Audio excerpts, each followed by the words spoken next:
Hey everyone, welcome back to the channel. I'm your host, and today we're diving deep into some of the most shocking, true crime cases that have literally captured the attention of the entire world. We're talking about crimes so serious, so unusual, and so mind-blowing that they've been studied by criminologists, discussed in courtrooms, and debated by the public for decades. Whether you're interested in true crime, or you're just learning about these fascinating cases, trust me, today's cases are absolutely incredible. Some of these stories will surprise you, others will leave you questioning everything you thought you knew about human behavior. So make sure to hit that subscribe button, if you haven't already, because we're about to explore cases that change the entire landscape of criminal justice. Let's get into it. All right, let's start with one of the most well-known criminals in American history, Jeffrey Dahmer. This individual committed serious crimes between 1978 and 1991. We're talking about 17 confirmed convictions here, folks. What made this case so significant was not just the crimes themselves, but the details that emerged during the investigation. The police discovered evidence that shocked the nation and changed how we think about criminal investigations. The way law enforcement approached this case was methodical and thorough. They would gather evidence carefully, document everything, and build a strong case. The investigation revealed important details about how criminals think and operate. When he was finally arrested in 1991, the evidence presented to the court was absolutely substantial. Photographs, physical evidence, and testimonies from witnesses helped establish the facts of the case.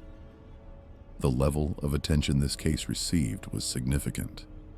Even trained law enforcement officers were deeply affected by what they discovered during this investigation. This case received a life sentence, and the investigation changed how law enforcement approaches similar cases. But his legacy remains one of the most studied chapters in criminal history. This case became important in criminology education and helped investigators understand criminal behavior patterns better. Now let's move on to another absolutely fascinating case, the Zodiac Killer case. This remains one of the most famous unsolved mysteries in American history. Between 1968 and 1970, this case involved multiple reported incidents in California. What made this case so captivating was the communication aspect. The suspect would send letters to newspapers and communicate with authorities. This created a unique dynamic in the investigation. The suspect would give himself a distinctive name and include unusual symbols in his communications. This guy had a significant presence in the media. Even though the case was never officially solved, the name has remained well known for over 50 years. The crimes were serious, and the investigation involved many law enforcement agencies. The suspect remained unidentified despite extensive investigation. What's absolutely interesting is that there were literally hundreds of suspects. The police interviewed thousands of people, but the case remained unsolved. For decades, this mystery captured public imagination. There have been numerous documentaries, and thousands of people have tried to solve the case. Some people believe the suspect was caught for other crimes. Others have different theories. Nobody really knows for sure, and that's what makes this case so fascinating from a historical perspective. The case basically pioneered the idea of understanding communication patterns between suspects and law enforcement. It was like a unique investigation between law enforcement and an individual who loved media attention. This case influenced how investigators approach criminal investigations and how they understand human psychology. Let's move on to the case of Ted Bundy, one of the most well-documented cases in criminal history. This individual was intelligent, educated, and appeared normal to those around him. Between 1974 and 1978. This case involved multiple victims across different states. Some experts believe the number was significantly higher. The way this individual operated was methodical and planned. What made this case so significant was the contrast between his appearance and his criminal behavior. He did not look like what people expected a criminal to look like. He was well-dressed, articulate, and he could engage people in conversation easily. He would approach people in public and gain their trust.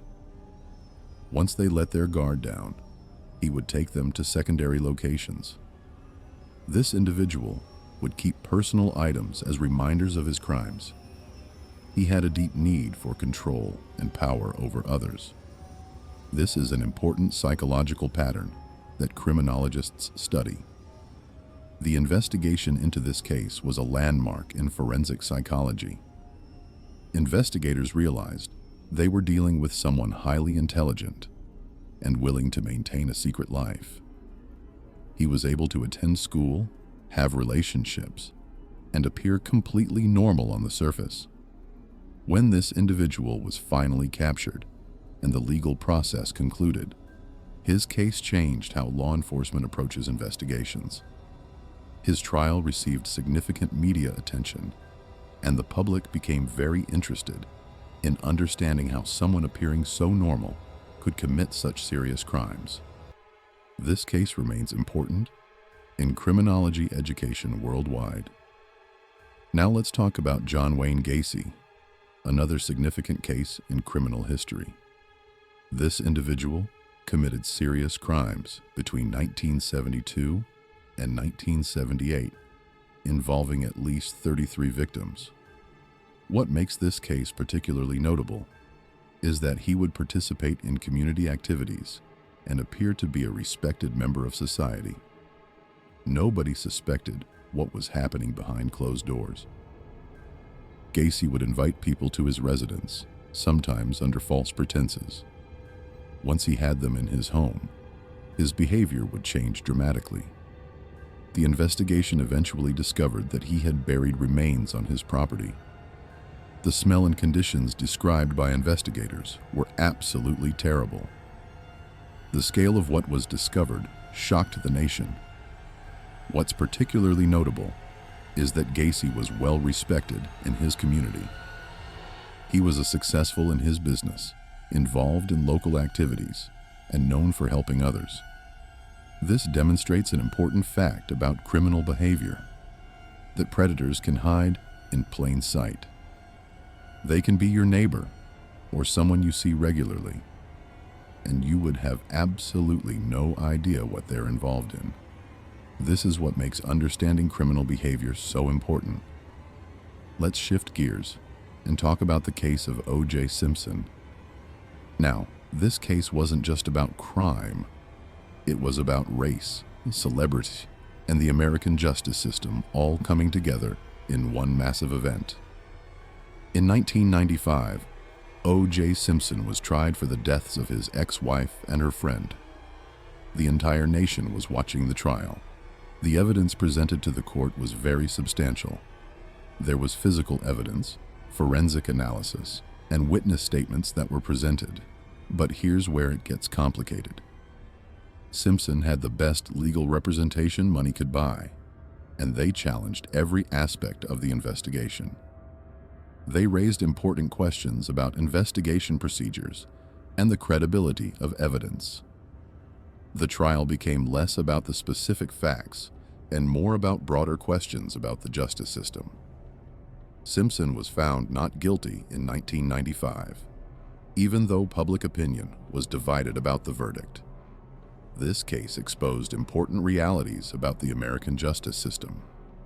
It demonstrated that resources and legal representation can significantly impact case outcomes. It was absolutely significant in how people view the legal system. The case that followed in civil court resulted in a judgment, but collection remained challenging. This case remains discussed and debated to this day, and it fundamentally changed how people view the justice system and its fairness. Now let's talk about the case of Fred West, a significant case in criminal history. This individual operated with his partner between 1967 and 1987, involving at least 11 victims. What made this case particularly disturbing was that it was a partnership. Two individuals worked together in a criminal conspiracy. This type of criminal partnership is relatively rare and extremely serious. The case reveals something very important about human psychology, the power of manipulation and control in relationships. When they were finally arrested, the discoveries made during the investigation were absolutely shocking. The police found remains that had been hidden for years. The investigation revealed a long pattern of serious crimes. This case had a significant impact on how investigators understand partnerships in criminal activity. It's a relatively rare situation, but when it happens, it's often more complicated than individual criminal cases. Let's talk about the case of the Yorkshire Ripper, Peter Sutcliffe. This individual committed at least 13 serious crimes between 1975 and 1981 in England. He targeted vulnerable women in the community. This is a classic example of how criminals often select victims from vulnerable populations. Sutcliffe caused significant harm to his victims and their families. The investigation was hampered by various factors, including investigative procedures and societal attitudes. Police did not prioritize these cases as much as they should have. This systemic failure allowed the crimes to continue for years. This demonstrates an important lesson that all victims deserve equal attention and resources from law enforcement. When Sutcliffe was finally captured, the investigation had been one of the largest in British history. The case demonstrated how law enforcement procedures and societal attitudes towards certain victims can impact investigations. Now let's shift to a different type of case, the case of the Menendez brothers. In 1989, two brothers were accused of serious crimes against their family members. The brothers claimed they acted in response to years of mistreatment and trauma. This case became significant because it raised important questions about family trauma, personal responsibility, and how the legal system handles his crimes very carefully. He would study his approach, plan the details, and prepare thoroughly. This shows an extreme level of organization and planning. He was intelligent and understood how investigations work. He was very careful about how he operated. What's absolutely notable is that Rader evaded law enforcement for over 17 years after his last crime. Eventually, his ego led him to communicate with law enforcement again. This communication was what ultimately led to his identification and arrest. He received multiple life sentences and remains in prison today. This case demonstrates how dangerous intelligent individuals can be when they commit crimes. The level of planning and calculation required to evade detection for so long shows remarkable, but misguided, abilities. Let's move on to the case of Aileen Wuornos, an individual who was convicted of serious crimes between 1989 and 1990. This case is interesting because the individual was a woman, which is relatively uncommon in these types of criminal cases. Most convicted individuals in these types of cases are male, so this case generated significant interest. Wuornos claimed she was defending herself against dangerous situations. Whether those claims were valid or not, she was convicted of multiple serious crimes. She received the death penalty, which was carried out in 2002. Her case was portrayed in a major film production. The case raises important questions about self-defense, personal history, and responsibility. This case is significant because it challenges assumptions about who commits serious crimes and why. Now let's talk about something absolutely important. The case of Samuel Little, an individual who confessed to involvement in at least 93 incidents. If his confessions are accurate, he would be involved in an extremely high number of cases. This individual operated between 1970 and 2005, and he remained unidentified for decades. Little targeted vulnerable people in the community, people experiencing homelessness, people dealing with addiction, and other vulnerable individuals. He remained undetected for a very long time.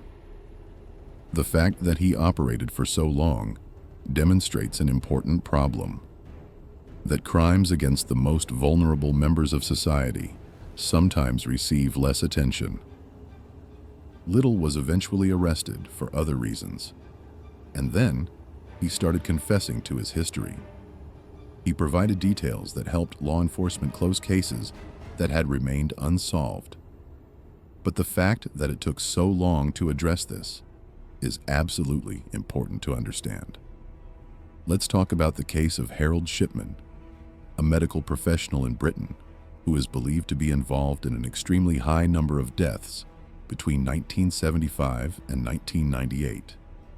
Shipman had professional authority, access to vulnerable patients, and medical knowledge that he misused. He remained undetected for over 2 decades. Shipman was a respected professional in his community.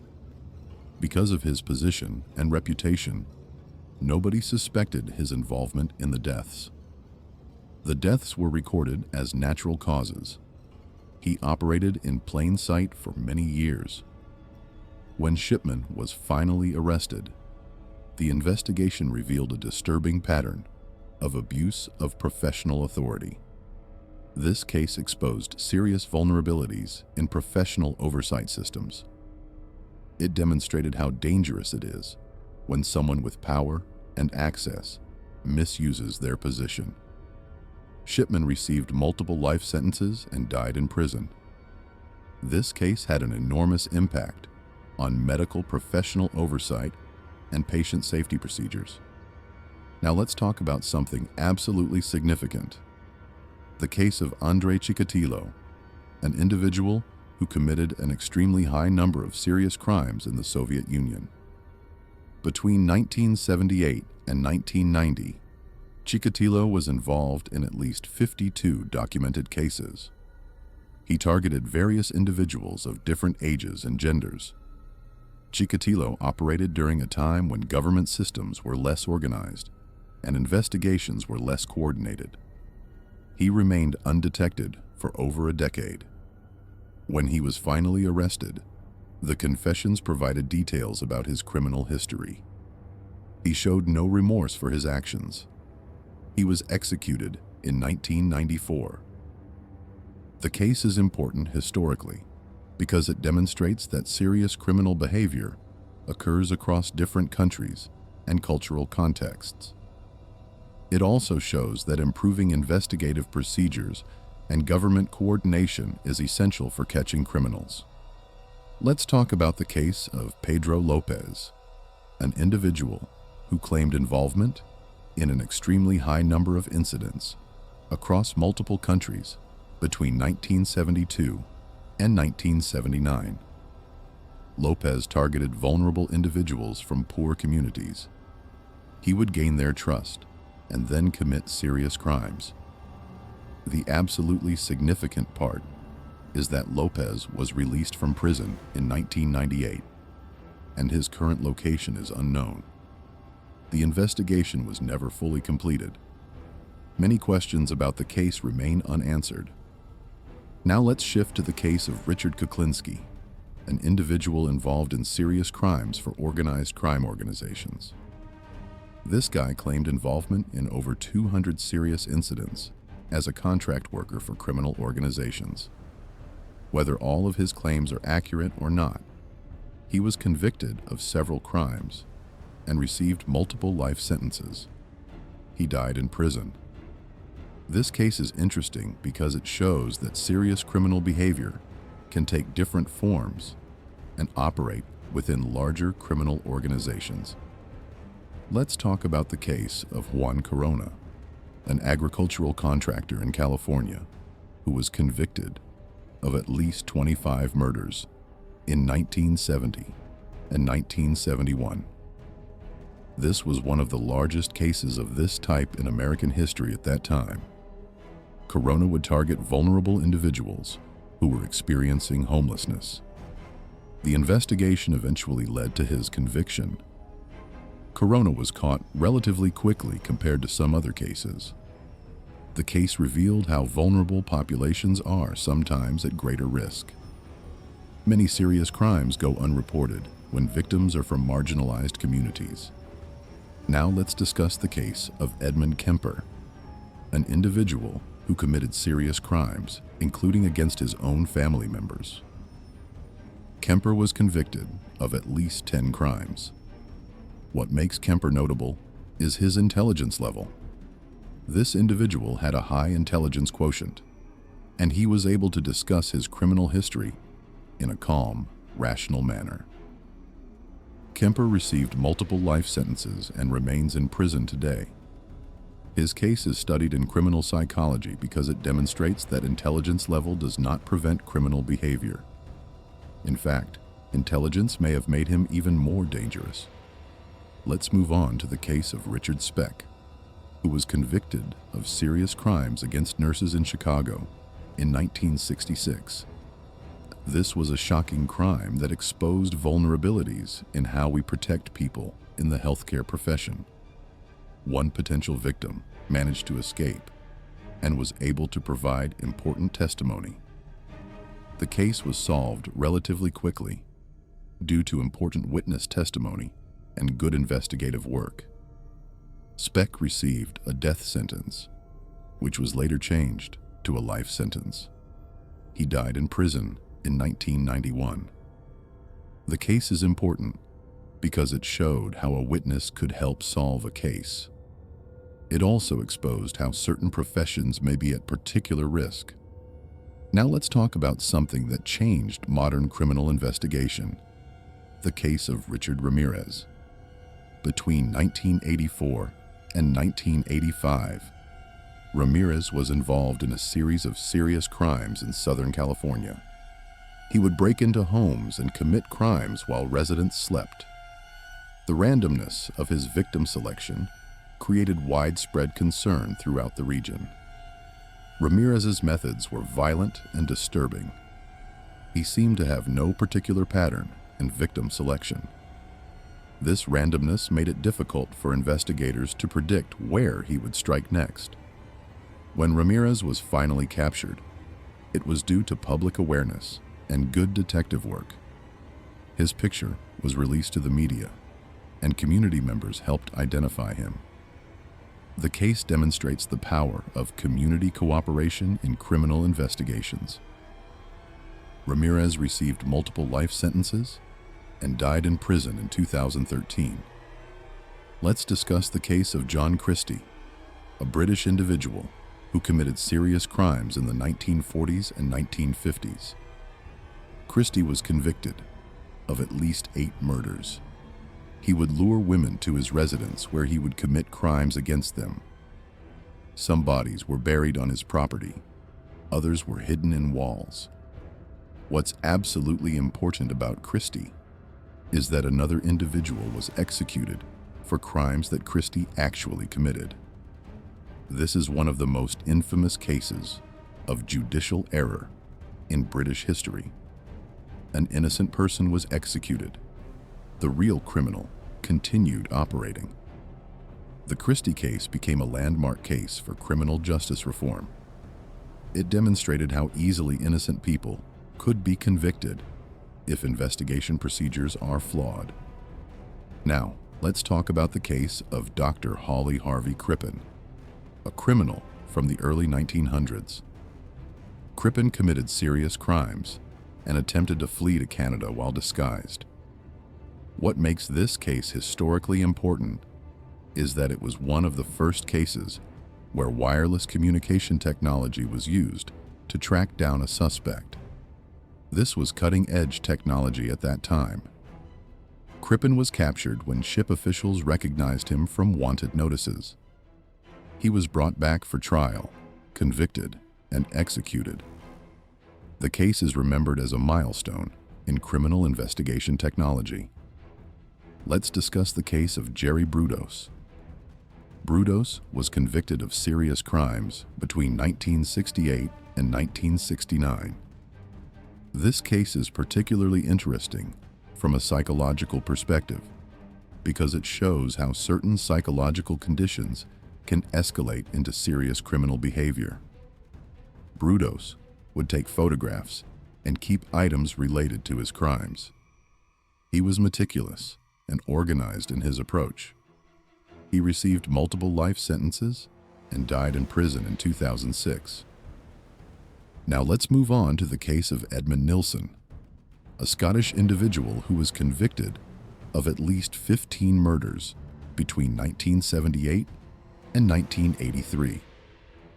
Nielsen targeted vulnerable individuals in his community. He would invite them to his residence where he would commit crimes against them.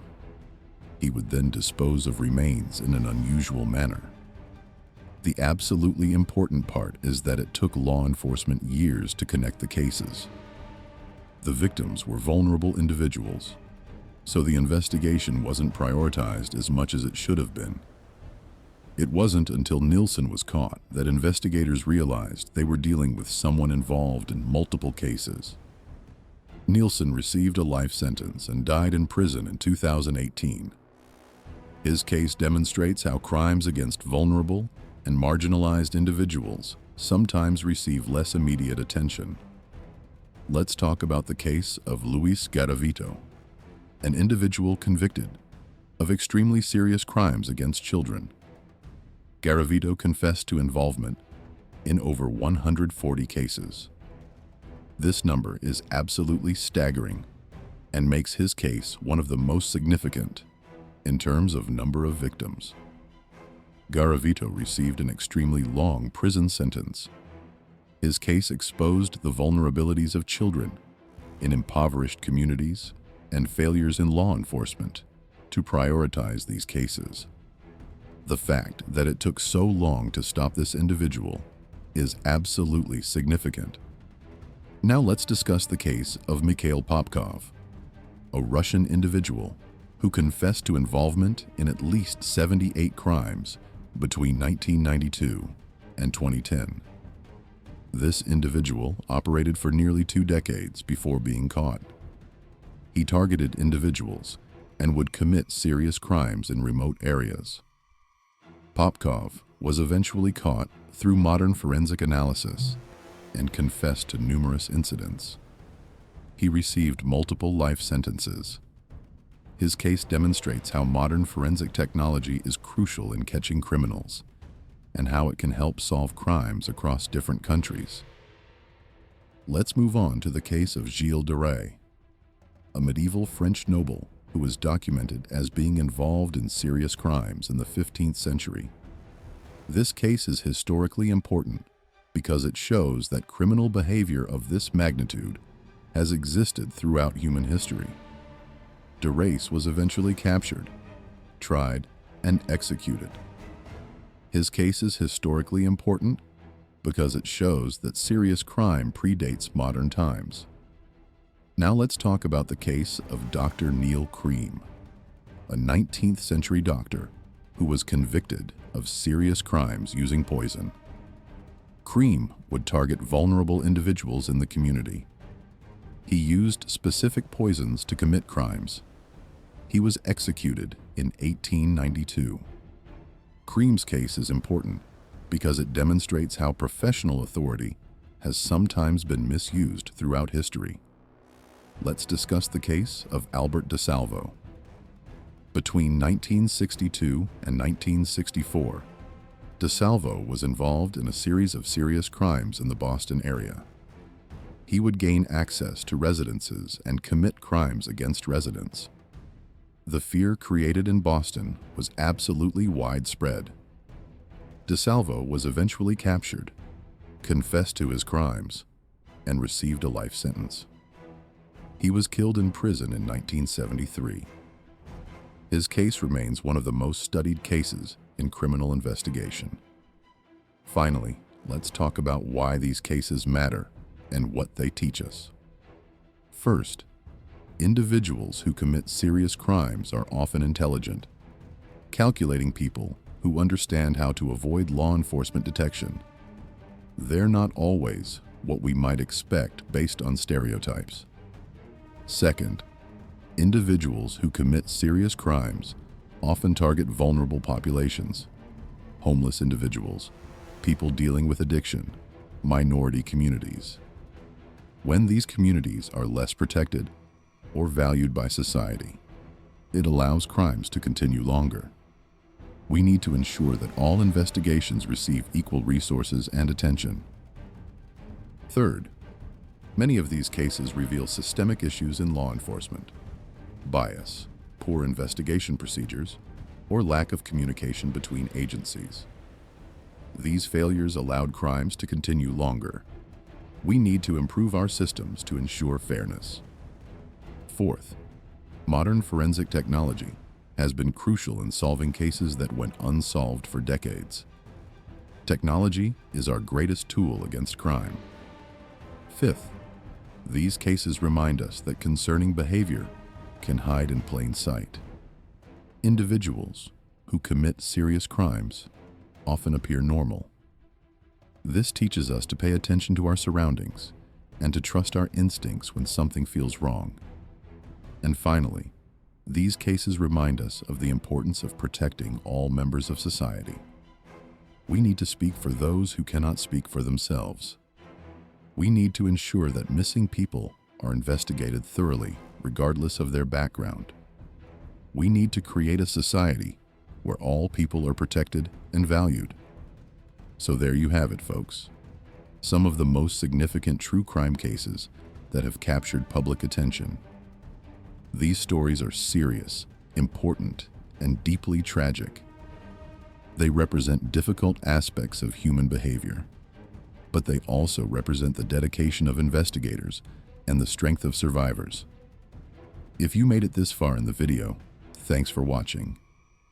This was serious subject matter, and I appreciate you engaging with this content. If you enjoyed this exploration of true crime cases, please like this video and subscribe to the channel for more educational content. Leave a comment down below telling me which case you found most interesting or if you have questions. And remember, this content is presented for educational purposes. These real cases caused serious harm to victims and their families. Let's use these cases as a reminder of why we need strong investigation procedures, why we need to protect all members of society, and why we need to remain aware of concerning behavior. Thanks for watching, and I'll see you in the next video. Stay safe.